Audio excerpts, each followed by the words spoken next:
Namaste. Good morning. So it's really a blessed opportunity for me today, and I thank my Nana for trusting me with such an important topic. And personally, this is a topic that I think most is dear to my heart. So I grew up with this book around, I don't know if you can see this, Bhaja Stotra by Rajagopalachari. Somehow I got hold of this, just like Bhagavad Gita when I was a kid, and I got attracted to it and attached to it very quickly. And even at a very young age, I remember memorizing and reflecting on what is in the Bhaja Govinda Stotram. And so, 3 or 4 or 5 shlokas, I composed some music also for it. Obviously, Subbalakshmi has made it so popular with her beautiful voice. But with this talk opportunity, I've had the chance, like my father says, fill my head with Bhaja Govindam, which has been wonderful. As I did some more research, thinking, I have, a better understanding of what it is, which is, I think, a great opportunity for me to learn and also to share with all of you.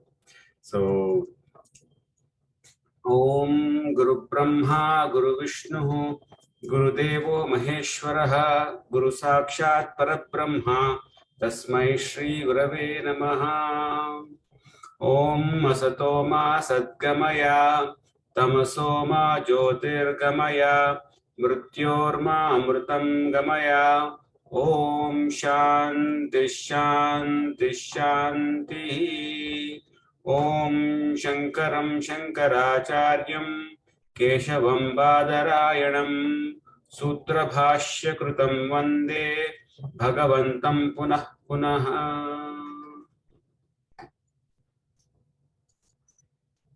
So there's 3 things I want to talk today about.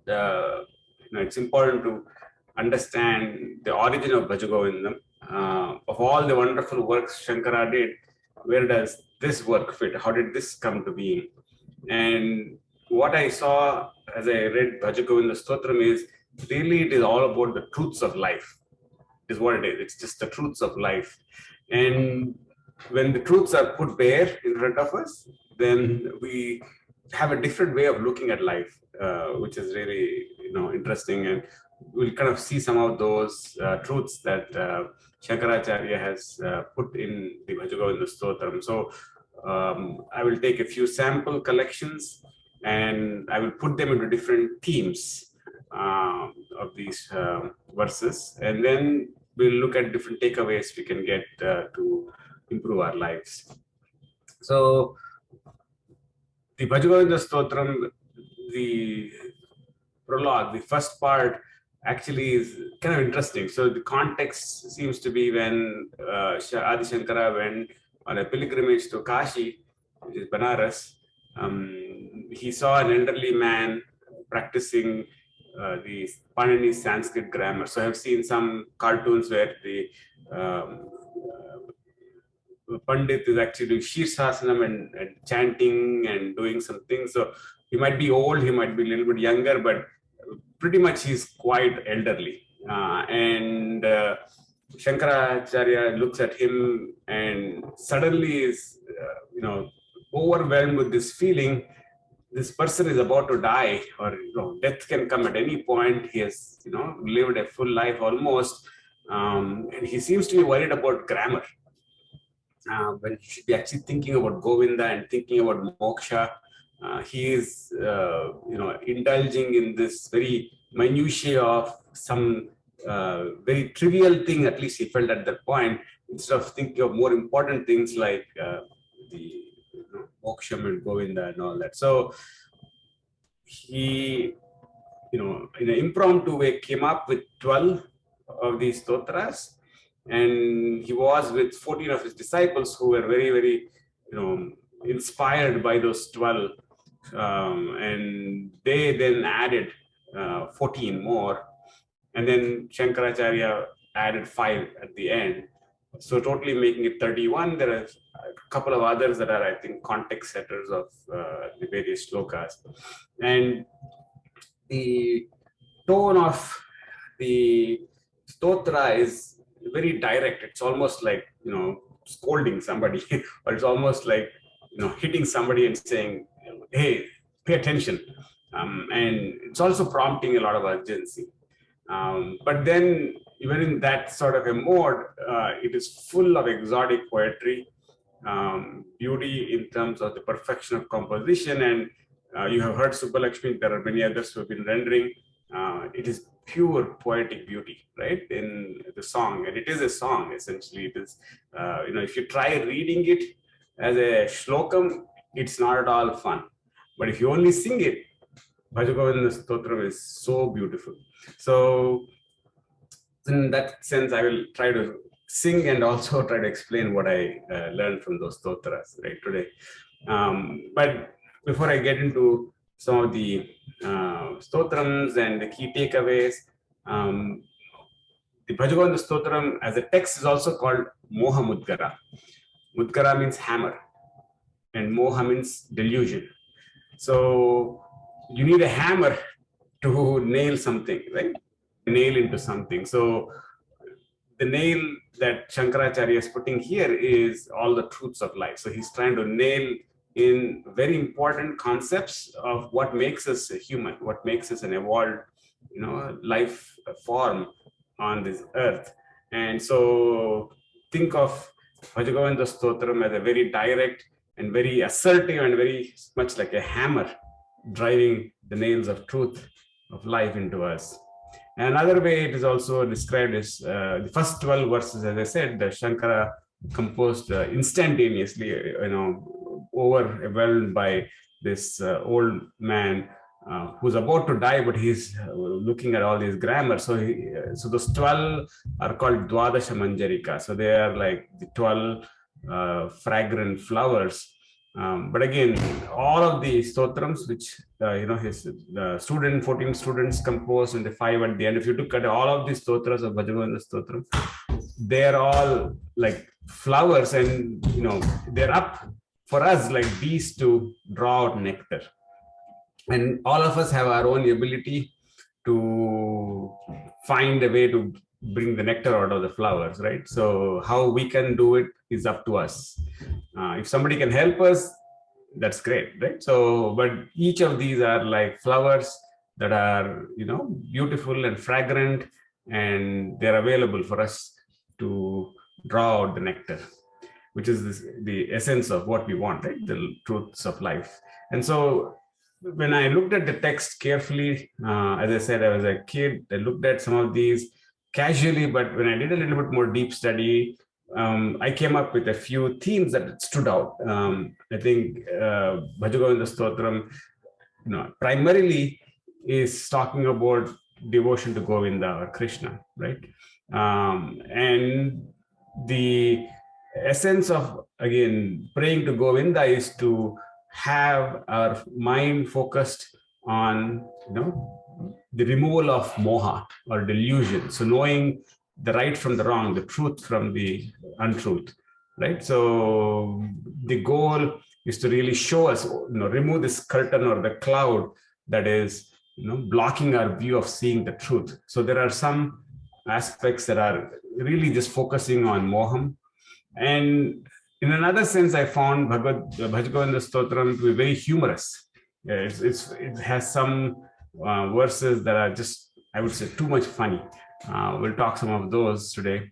And a few are actually introspection, thinking about a number of concepts in terms of contentment, in terms of vairagyam, right? So giving up everything. So there's a lot of interesting introspection of some truths of life, who we are, what's our place in this world. And at the end, he resorts, because we're talking of Govinda, to the form where, take Bhagavad Gita as a sort of a ladder to climb that moksha, right? So he has a few verses that are spread out that are also in Bhagavad Gita. And the overwhelming theme again is attachment, detachment, which is about Vairagyam. We'll talk about that. And ultimately, what he's suggesting is, like my father said, Nandati, Nandati, Nandatyeva. So, what is the secret of happiness? What is the secret of a happy life? So, very, very directly, very much in a very persuasive way, he's providing in this text. So, let's start with the devotion to Govinda. So I'll try to sing this. As I said, if you try to read them as a stotram, they're not as nice as if you sing them. So I'll try to do a few in the way Subbalakshmi tried to do it.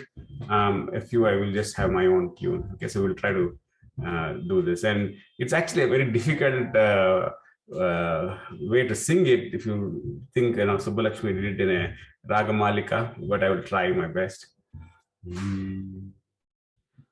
Bhaja Govindam, Bhaja Govindam, Govindam Bhaja Mudhamate, Bhaja Govindam, Bhaja Govindam, Govindam Bhaja Mudhamate.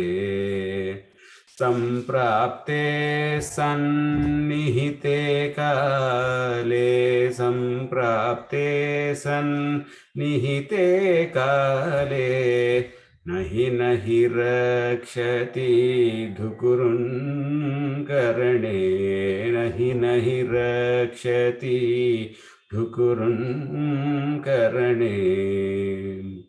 So this is saying, worship Govinda, worship Govinda, worship Govinda. Oh fool, mudhamate means oh fool, whose mind is clouded. And the rules of grammar will not save you at the time of death. So this old person that Shankaracharya is talking to, he's addressing him. Again, he's addressing all of us. We are also the person who is distracted from the main, purpose of our life, and indulging in all of these trivial things. So if you look at that, why is Shankaracharya attacking grammar? I mean, we all know grammar is absolutely necessary for very clear interpretation of any idea or clear communication of any idea. How can grammar be bad, right? Why is Shankara criticizing grammar? He doesn't like grammar, right? I think the point he's making here is the grammar is just a tool. So when this old person or all of us, when we're doing whatever we're doing, when we are just focusing on the means, right? So grammar is a means to crisp communication of a language, right? If we are focusing on the means but not on the end, the whole point of communication should be to create an impact, to have a meaningful exchange of ideas. So if we are focused on the mechanism versus the end result, right, that's a wrong thing, right? So our end result again is to get moksham in a spiritual way, but we can think of whatever we are doing, the end result is impact.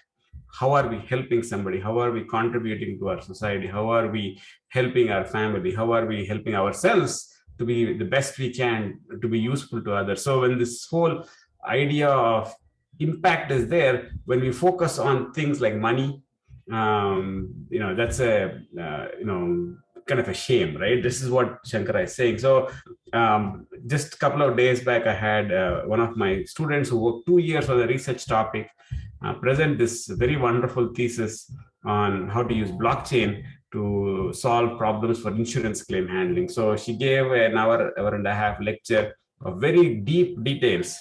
And one of my colleagues at the University of Missouri had a question for her. And he said, this is all very nice, very detailed. Can you tell me who will use it? How will they use it? How is this changing what is being done today in the insurance claim industry? So that actually opened up the student's mind. And she had a very nice answer, but again, she was very grateful for that question, because ultimately there is a lot of mechanics of what we do, right? But really what matters is the end, the impact. So some people also come to me and say, oh, I want to do a lot of coding. Coding is for what, right? You want to build an application to help a bank. You want to build an application to help a ashram convey the message of the Gita. So the end is more important than just the means. So I think that's kind of what he meant in this, where he's criticizing grammar, not that he doesn't like grammar. So another aspect, when he's talking to devotional Govinda, he talks about this very important topic of pranayama. Pranayamam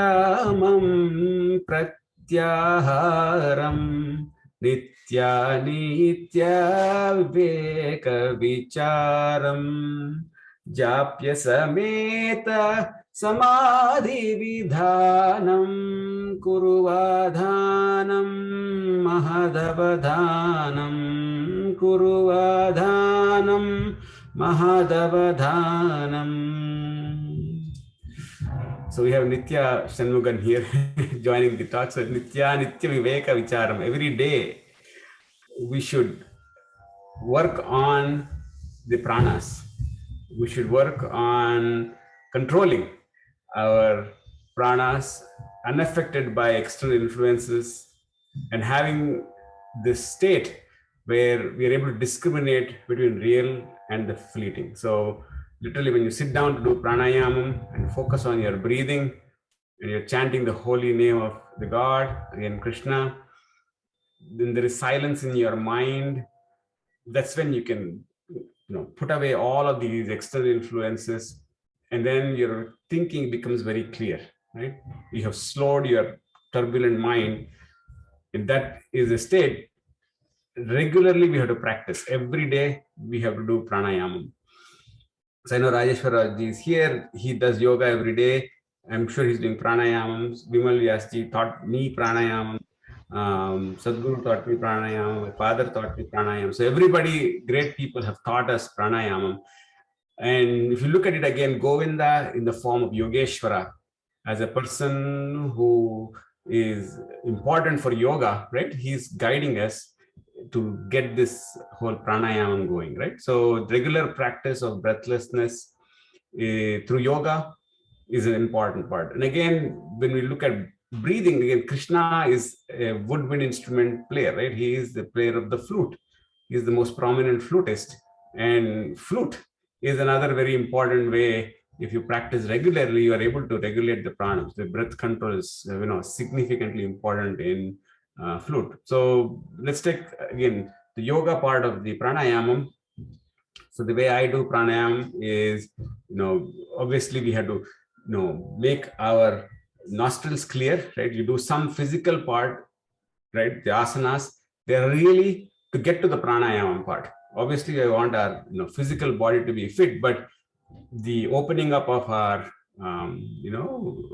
breathing in a very clear way, right, is the essence of the yoga practice. So once you do some physical asanas, there's a lot of pranayama that goes on. And what are we doing? We're taking deep breaths, holding it, or we're giving up breath and holding that straight. And we also do viparita shwasa. We can take in and out the breathe very, very fast. But ultimately, the state we want to be is the state of regulated breath, of very silent mind, when we're able to hold the breath for a long time, right? So that is the point of the yoga, is to go into that samadhi and slow our mind down and completely focus on Govinda by removing all the external influences. And in that clarity of mind, whatever we do, whatever decisions we make, that will have the impact, right? So we're able to tell what is real and what is not real, and whatever we do will have impact. So another way of doing pranayamam or focusing on Govinda is obviously, playing the flute, which I do. So I will just play a little bit flute, and I will show you like what my gurus taught in terms of pranayamam. So I will hold a breath, right? I'll play the flute, one breath. Let's see how long I can do.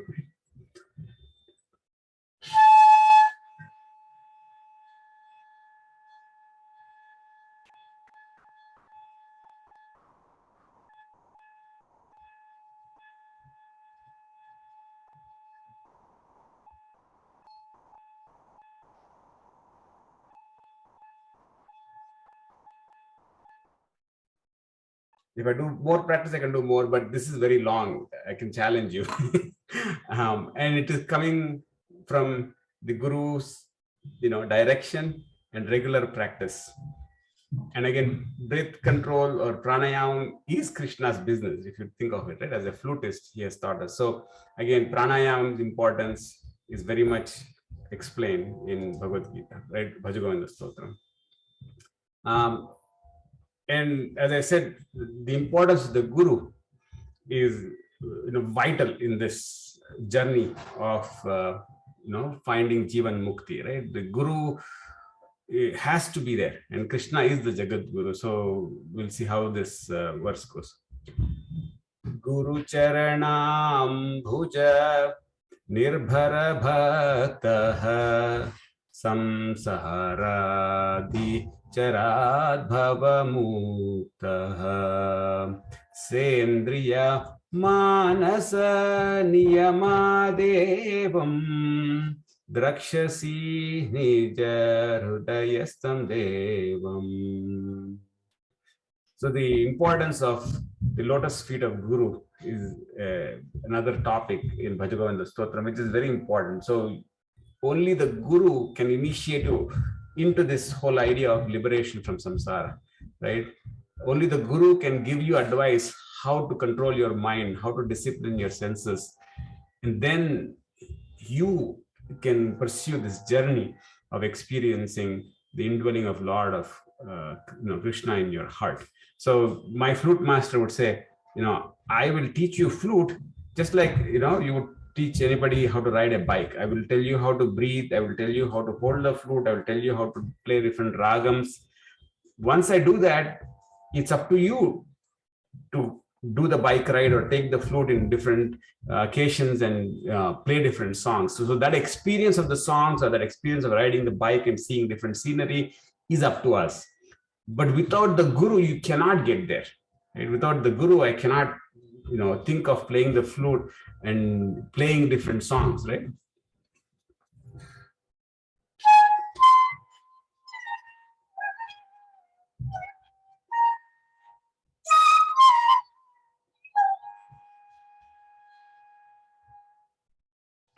I cannot have this pleasure. I cannot have that experience. I cannot connect with Krishna without my initiation of the Guru. So Guru is very, very important. And Krishna as Jagat Guru is somebody we should all take refuge, right? So how do you go to a Guru, right? So there's a story of a number of students who went to Buddha, right? And Buddha would ask the question, sure, you can be my disciple, but what are you seeking? So when somebody said, well, I'm very much familiar with the Vedantas, I am very much looking forward to understanding more details of what your theory of desire and attachment is. I said, okay, but I'm very sorry to tell you that, I probably can't help you because you seem to know already everything. So you probably are already good. So, good luck to you. I don't think you need me. And the other person just went away.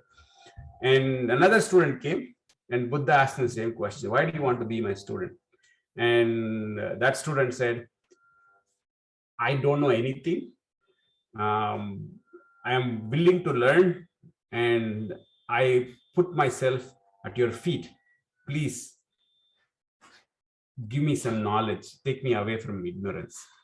And Buddha said, come to the side, sit down, be my disciple, right? So how do you approach a guru? You don't approach a guru with bias. You don't approach a guru with preconceived notions. You approach a guru with curiosity and complete submission, right? So here, that's what Shankaracharya is saying is you have to go be at the feet of the guru.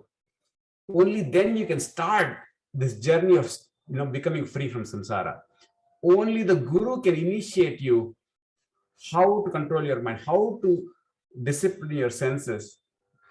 And that journey that you will have after that, right? Experiencing life, looking at life from a very different perspective is going to free you and liberate you. So the guru's role is very, very important. So if you go to the last verses, a lot of the significance is about the guru. And any good speech or text or poem the last part is call for action, right? When you think of calling for action, this is what Shankaracharya is saying.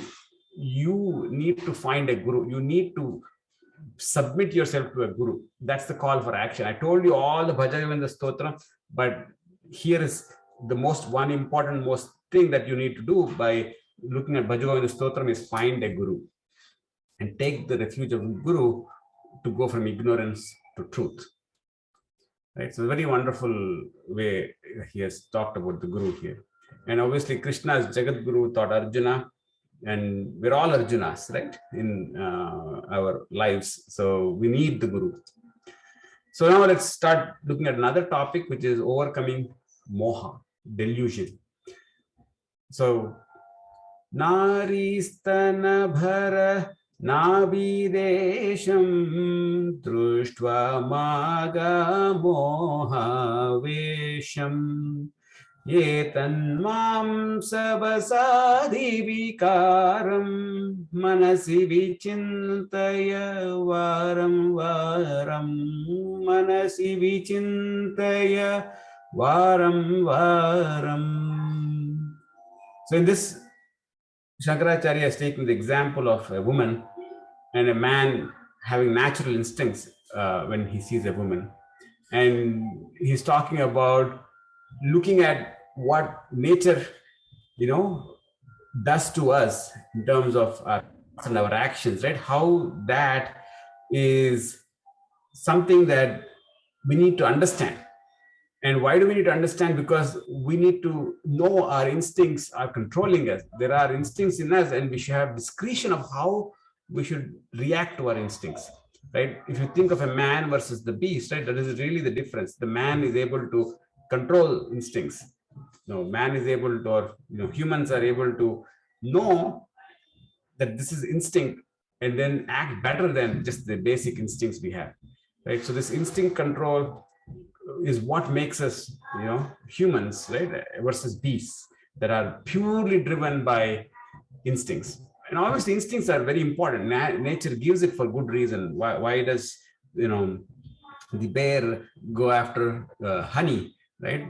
Why does the fruit on a tree, which has seeds, grow, right? For its own sustenance. So everything in nature has a good reason, right? All is well and wisely put by R.W. Emerson, right? We have that natural order and natural instincts for different life forms to do different things. But again, as an evolved life form, as a human, if we cannot control our instincts, if we cannot understand these are our natural instincts and act beyond it with more knowledge, gnanam, what's the point, right? What is the point of you versus a beast? So it's very nicely put in this verse, where when you have your instincts overwhelming, you have a very repeated voice in your head saying, this is a natural instinct. So we get angry, it's a natural instinct. When we see some disappointment, we are sad, it's a natural instinct. We go through it, that's the part of nature. When we fall down, we have pain, that's the natural instinct. But the idea here is to understand, to go beyond the natural instinct, right? And think about, what is this Maya? Why is this natural instinct there? And if we have that realization, we are more evolved, right? We are more mature human than being a beast who just goes on natural instincts. So again, very nice way of overcoming this moha or delusion, right? Is said by Shankaracharya in this verse. Nalini dalagata jalamita taralam tadvajivita matishaya chapalam vidhivyadhyabhi managrastam lokam shokahatam cha samastam lokam shokahatam cha samastam. And this other verse, which is again talking about overcoming moha or delusion, is again telling us that life is very short. If you don't put yourself to a purpose and achieve it urgently, like this is again, as I said, Moha Mudgarai. It is a hammer, and there is a sense of urgency here, right? It has to be struck hard and firm for things to really get nailed down, right? So you have to find a purpose that is part of your profession, part of your passion, part of your mission, part of your vocation. And the purpose has to be at the center, and somebody might be paying for it. Somebody might just, expect you to do it. Maybe you're great at doing it. And any of those cases, you need to have a purpose and know that life is short and achieve that purpose. So, I think about my father in this situation where, he has done the Adhyayana Kendra activities for more than 26, 27 years. And the purpose of all of his actions and the urgency with which he does so many publications, so many talks, so many great things is just amazing. So he is full of life, right? He is able to keep all the focus on what is really that thing that matters and what can he do that matters for everybody. So I really am a fan of my father in that sense. And that is what we should all, aspire for, because any day we can die. If you look at our lives, COVID is here. We can die in an accident. We can die of heart problems. I know Dr. Chokalingam is here, and he will talk more about heart. But any of these things are real threats against our existence. And in the fortunate time we have of our existence, if we cannot really find a purpose, seek its attainment urgently, we might lose the purpose of our life, right? Lose the importance of this great opportunity that's given. And we have to do it in spite of a lot of disease, ego, and grief. So there's a story of Janaka Maharaj, who was approached by one of the citizens and said, tell me, how are you taking care of me as a citizen? I want to know. And Janaka said, okay, here's how you know. So he gave him a pot full of water, and he had put it on his head and walk around the court. And he said, if one drop of water falls, I'm going to cut your head off. And so the citizen went around the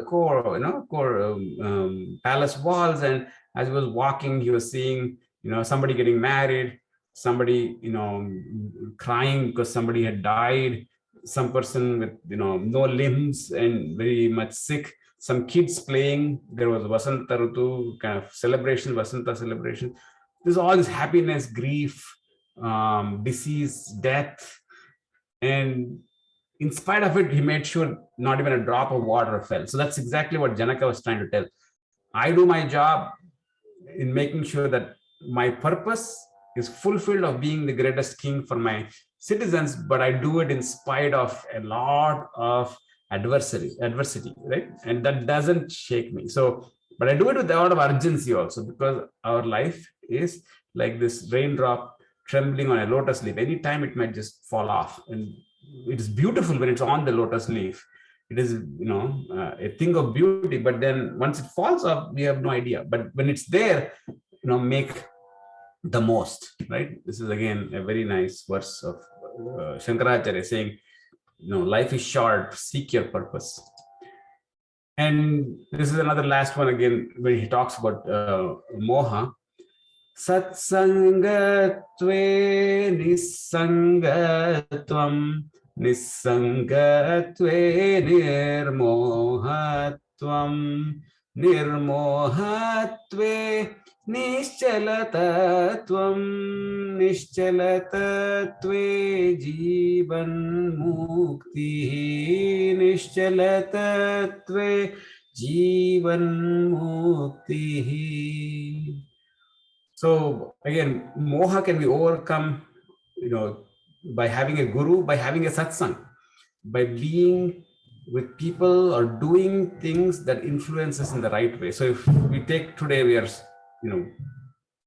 a deluge of influences. We have celebrities, social media, TV, friends, family, what else, right? So all of this is influencing us. And again, if we don't stand back and understand that we need to really be careful about what is influencing our mind, right? And if we can detach from all these influences that really are not, helping us, right? They are increasing the moha. They're further adding to the cloud of our mind, or further adding to our ignorance. We should go away from it, right? So we need to find the satsang, we need to find the right influences, so that we can kind of get away from all of the, life's, disease, ego, anger, all of those things, and then we can just be free, right? The whole idea is be free, just exist in the purest form we are on earth, and let's not be influenced by all this negativity or ideas that really cloud our thinking. And if we can be free from all of that, if we have your own natural self in the more steady-minded sense, we will find self-settledness, right? We will find this samadhi, we will find this clarity of thought. And if you have that clarity of thought, everything you do is going to be impact. It's not going to be about the means. It's going to be about the impact. We will have Jivan Mukti. We will realize what is it for which we came here. And beyond our life, we will attain moksha. Right? We will have, have this amrutam, right? Satoma sadgamaya tamasoma jyotirgamaya mrutyorma amrutam gamaya. So whatever we are going to do is going to be amrutam, even beyond death. That's the moksha, right? That's the Jivan Mukti. So again, very important.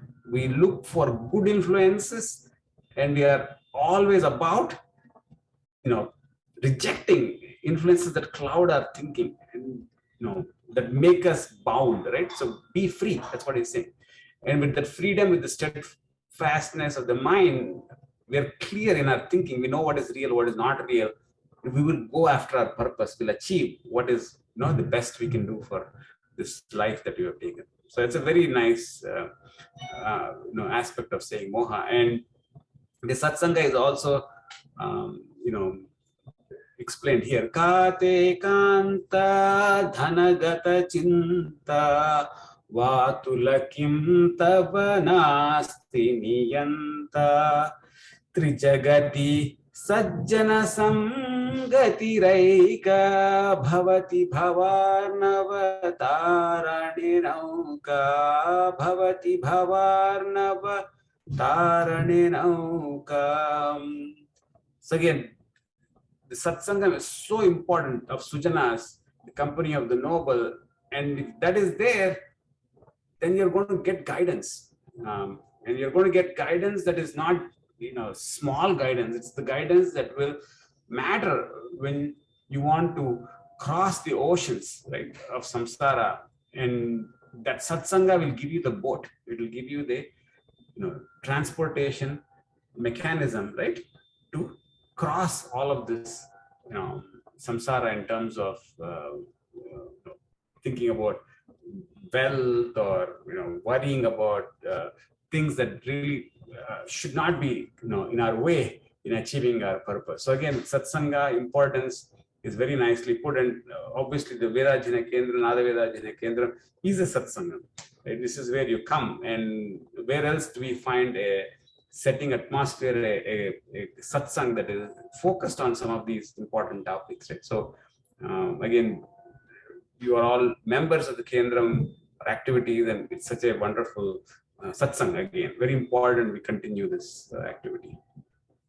And so let's get to another lighter hearted way of the stotras. This is kind of interesting.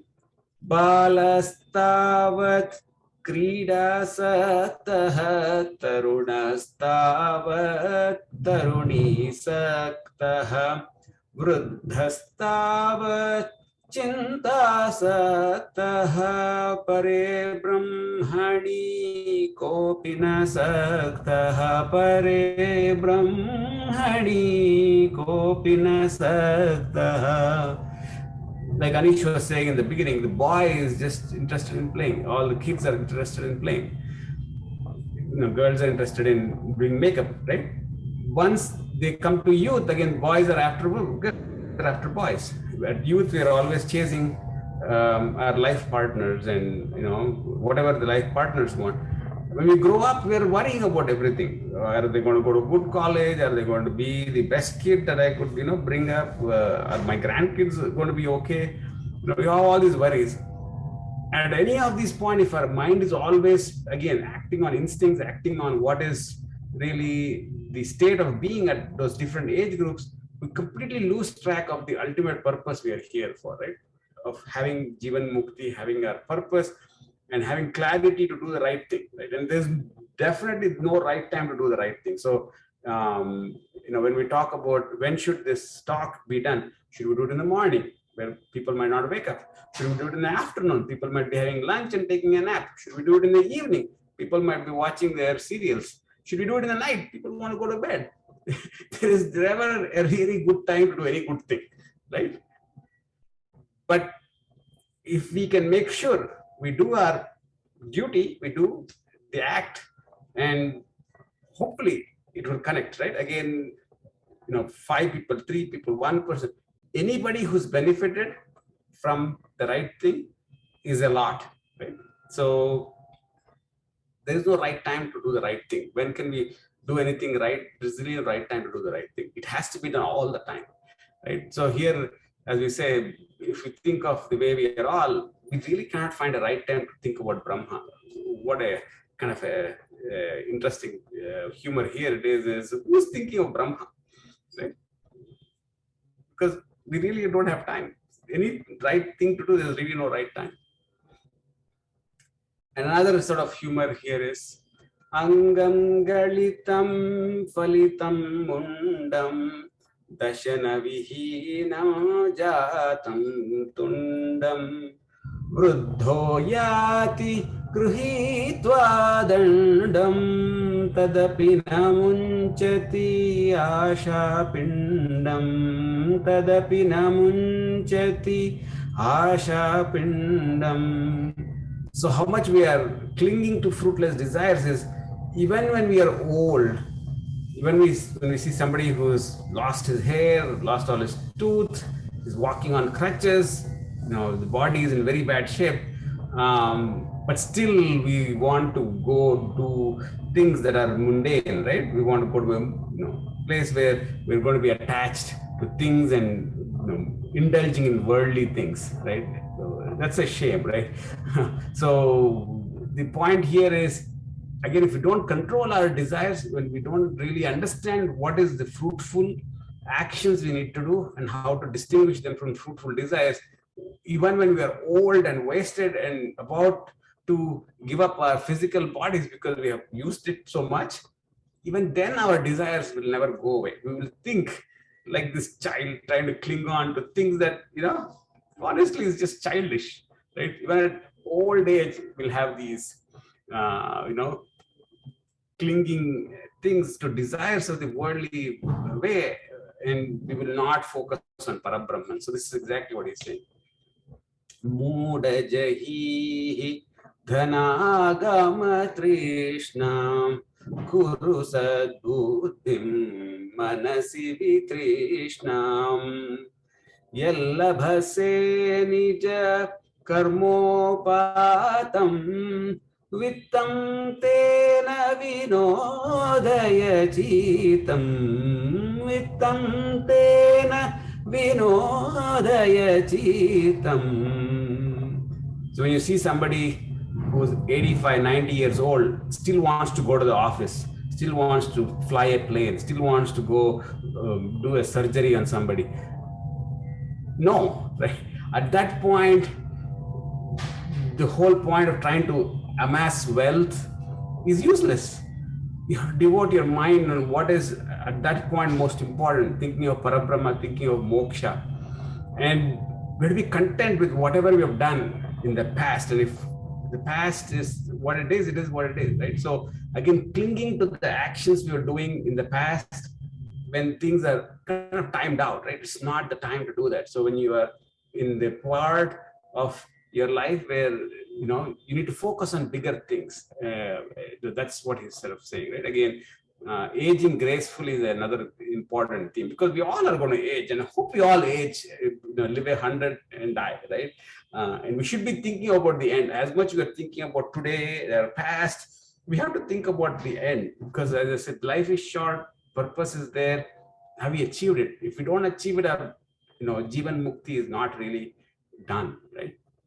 It's a very, again, funny way of telling people, focus on Parabrahma. At old age, no dhukuran. At old age, no going to your office and sitting 8 hours and working. Focus on things that matter. So let's go to next topic, right? Which is introspections. This is another very deep topic he has, which is very famous, we know. Punarapi jananam, punarapi maranam, punarapi jananam, punarapi maranam, punarapi janani jatare shayanam, iha samsare bahudustare, iha samsare bahudustare, Krupaya pare pahi murare, Krupaya pare pahi murare. We're born again, we're dying again, we're born again, we come back to our mother's womb, we go back to the grave or we get burned. It's so painful, right? And if you not attain the Jivan Mukti, we have, half fulfilled lives, you don't have a fruitful life, we'll keep coming back to achieve that fruitfulness, to achieve that purpose. And you will be stuck in this boundless ocean of samsara. Again, Krishna, oh Murare, please get me out of this painful cycle of birth, rebirth, death, re-death, right? And get me liberation. Because this is exactly what is the point, right? In this life, this form we're given, can we have clear consciousness? Can we have a steadfast mind? Can we do what we were supposed to do here with the fullest of our abilities to make an impact? Then we're done. We actually achieve what we were here for. We get that mukti, and Krishna takes us into his, lotus feet, right? We get that moksha, and Krishna alone can do that, right? So I have this habit, and I taught my kids also this habit, is at the end of the day, we sit back and we say, Krishna, thank you for everything that you've given me, the good and the bad. Let all my good flourish and bad perish. And let all my good be accounted towards your Kamalapada, right?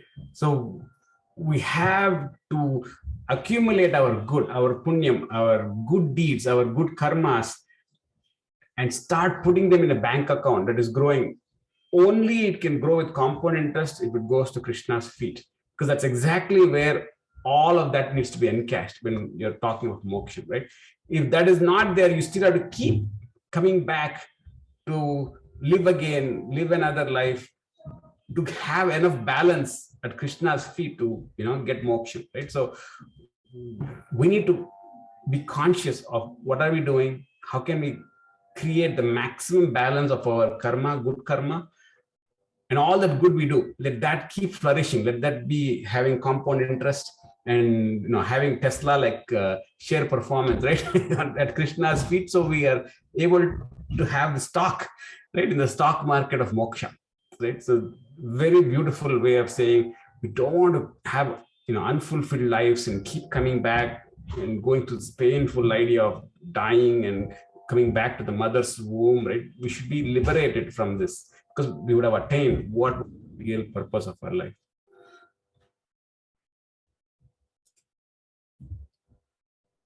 Kate kanta kaste putraha samsaro ayamiti bhavichitraha kasya tvam ka kutayataha tatvam chintaya tadiha bhrataha tatvam chintaya tadiha bhrataha. So we have come here, we don't want to be in this cycle of birth and death. What is our existence? How are we going to really operate at our maximal potential, right? Maximum potential. So you have to ask this question, right? These are very deep questions.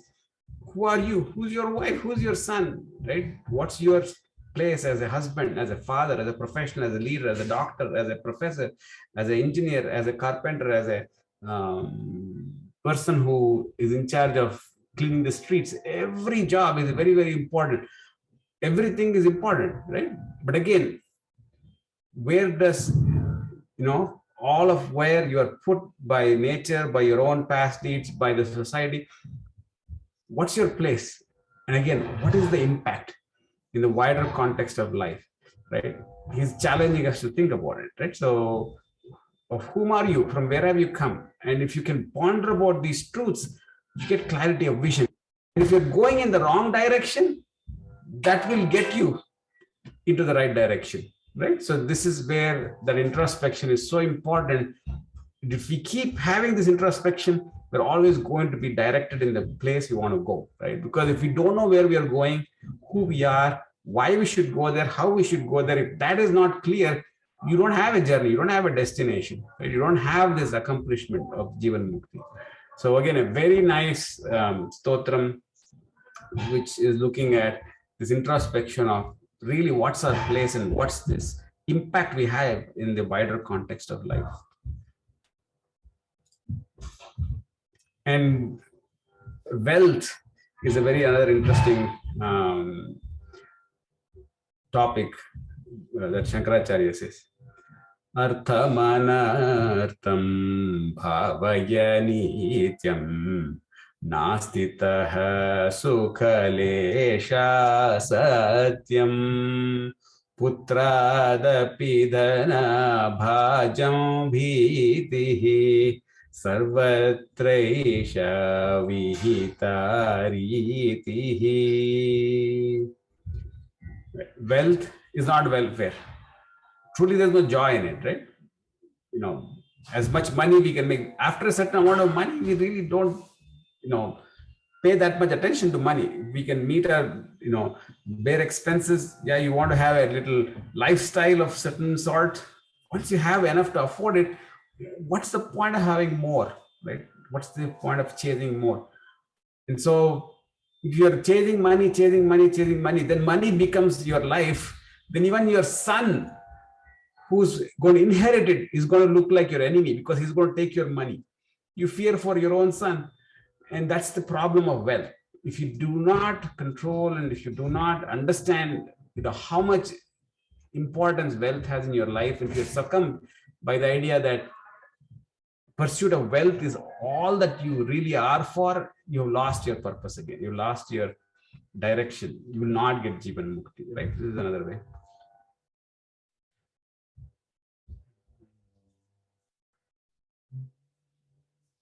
Ma kuru dhana jana yauvana garvam harati nimeshat sakalam sarvam. Ma kuru dhana jana yauvana garvam harati nimeshat kala sarvam. Maya mayamidam akhilam Maya mayamidam akhilam hitva brahmapadam tam tvam pravisha viditva brahmapadam tvam pravisha viditva. So again, Subhalakshmi's ragam is amazing here, right? So again, wealth is something, again, we need to think, how much do we need? Beyond it, maybe focus on health, right? Because that's the whole point of it, slow down, right? And definitely the bad idea is to boast about wealth, friends, and youth, because guess what? All of this is very fleeting. All of this is going to be destroyed within a minute, right? I talk about this to my student, when you are getting something in life, you get a lot, right? I see my students, they graduate, they're living a poor, student life, then they get a job, they get a wife, they get a car, they get a house, right? So everything comes at once, right? And then everything can go at the same time. You could lose your job, lose your wife, lose your, your car might have an accident. Any of these things are very fleeting. So if we get into this illusion that my life is these things, then again, you're missing the truth there, right? Because that's again Maya. And as we kept saying, means is more important. Only when you know what's the end, right? The job, the wealth, even the health, that's also another means, right? What is the point of good health? What is the point of having good wealth? If you can't give it to help others, if you can't use it to achieve what purpose you're here for, again, reflecting on that, introspecting that is very nicely put in this verse. So we'll talk about Bhagavad Gita next. Geyam Gita Nama Sahasram Dheyam Shripati Rupamajasram Neyam Sajjana Sange Chittam Neyam Sajjana Sange Chittam Deyam Dina Janaya Chavitam Deyam Dina Janaya Chavitam Bhaja Govindam Bhaja Govindam. So Shankaracharya is giving us more tools as he's ending the Bhaja Govindam. Many times he talks about Govinda's message. How do you find the Guru? How do you get the guidance from Krishna is to look at the Gita, and even a little bit helps a lot, right? And we need to keep it in a regular form. We need to think about Krishna, think about Gita, regularly meditate. And Vishnu Sahasranam is another one, he says, and we should take delight in the holy names of Krishna, Govinda, Vishnu, and again distribute our wealth in charity to the poor and needy. The wealth is not just money. Wealth is our experience. Wealth is our health. Wealth is our blessings that we have, and let all that blessings flow from God to us, to others through us. Right? You should be a catalyst. You should be a conduit for this blessings and welfare and wellness to all around us. And again, Gita is the way that we can become that conduit, right? And the name of Govinda, the name of Vishnu, the name of Krishna, as we are chanting, we are able to have this clear sense of our being, right? That then allows us to be this channel, be this conduit, be this catalyst. Bhagavad Gita Kinchadita Ganga Jalamiva Kanika Pita Sakradapiyena Murari Samarcha Kriyate Tasya Yamena Nacharcha Bhagavad Gita Kinchidadhita Ganga Jalalava Kanika Pita Sakradapiyena Murari Samarcha Kriyate Tasya Yamena Nacharcha Bhaja Govindam Bhaja Govindam. Again, same idea that even a little bit of Gita is like drinking the water from the Ganges. You are liberated, you're going to be pure. And at death, there is no debate with Yama whether you should come back, go to hell, go to heaven. You are going to be liberated. There is no other way you can go, because we are going to have this purpose of our life fulfilled by having our mind set to Govinda and focusing on the purpose of who we are, why we are here, and what we're doing. Right? So Krishna, as he was the guide for Arjuna, is the guide for all of us. Right? When we're going to have this guidance from Gita to achieve our ends, right, and have the right means in that sense. And another part which is very prominent in Bhaja Govinda Stotram is attachment and detachment. So the whole idea of desire is again very, very nicely said right here. Dinayaminyau Sayam Pratah Shishiravasanto Punarayatah kala kridati gacchati yauta gacchatyayuhu tadapi namunchati ashavayuhu tadapi namunchati ashavayuhu. So gacchatyayuhu tadapi. As our life is going away, our desires never leave us, right? The same idea we were saying about the old man clinging to go to the office, making more wealth, or knowing that some of these things are just intermittent. They'll come, they go. The darkness and daylight, dusk and dawn, winter and springtime, and so we kind of cling to things, which is desire, right? So this baby eating this big lollipop, the lollipop, baby can't eat it, but the desire is to eat. And then maybe baby eats the whole of it, it's gone. And again, the desire comes, I want another lollipop, right? So this is again, the whole idea of attachment, detachment is, we have suffering. You're getting all this sugar into your body. It's really not good, right? If we can end this desire and know that, things that come and go, which are, intermittent, that really don't matter. If we're not focusing on those things, we have time, we have freedom to focus on important things, to go after our purpose, right? So this is again, controlling our desires is very nicely put here.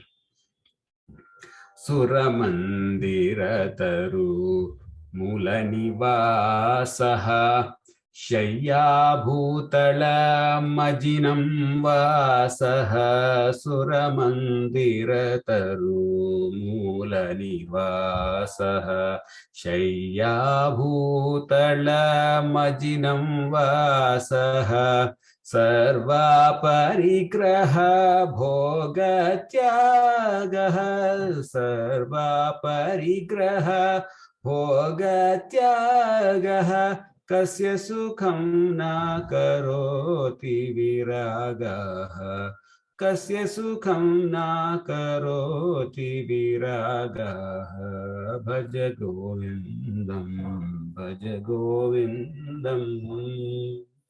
At the end of the day, bhoga tyaga, contentment, is really what we're going for. So it's, not that you desire nothing, right? But this decision to be happy with what you have, right? And that happiness can be very, very, very small, right? It's like taking your residence in a temple or below a tree, right? You have shelter there, wearing a deer skin dress for the, covering up your private parts and being in society in a, way that is with dignity, and sleeping with Mother Earth as your bed, giving up all your attachments. With even such simple life, you could have happiness. With even such simple life, you could get vairagyam, right? And you could get contentment. You could be happy, right? This is a very important aspect of the bhoga tyaga, which is we don't need everything we have. We have so many appendages, and my father said, aeroplane, to be able to fly free, all these things that come to put fuel, get food, ramps for the passengers to come, with all those appendages, the plane cannot fly. With all these attachments, we need all of those things. We need some of the wealth, we need some of the health, we need a good house, we need good, decent clothes. Absolutely, you need all that. But if you're clinging to those, if those are attached to you all the time, you can't be free, you can't fly, you can't be happy, right? So I want to conclude with the last part, which is about happiness in this, because that's ultimately what we're looking here for, right? Yogarato va bhogarato va sangarato va sangavihinaha yasya brahmani ramate chitam yasya brahmani ramate chitam nandati nandati nandatyeva nandati nandati Nandatyeva. So my father also said at the end, it's happy, happy, happy. Nandati, nandati, nandatyeva. So the point of Shankara is, again, it's direct, it's kind of scary, it's being very blunt about truths of life, but ultimately he's really saying all of this is for your happiness. Life is good, and if we can devote it to a noble purpose with satsangams, with regular Gita Dhyanam, with pranayamam and bhogatyagam, you will be free, you will be content, you will overcome the delusion, and you will have the discretion of what is the means and what is the end. And if we can have the discretion of what is the means, what is the end, we would have achieved Jivan Mukti. We would have achieved or attained the purpose of why we are here. So with that, I want to stop my presentation and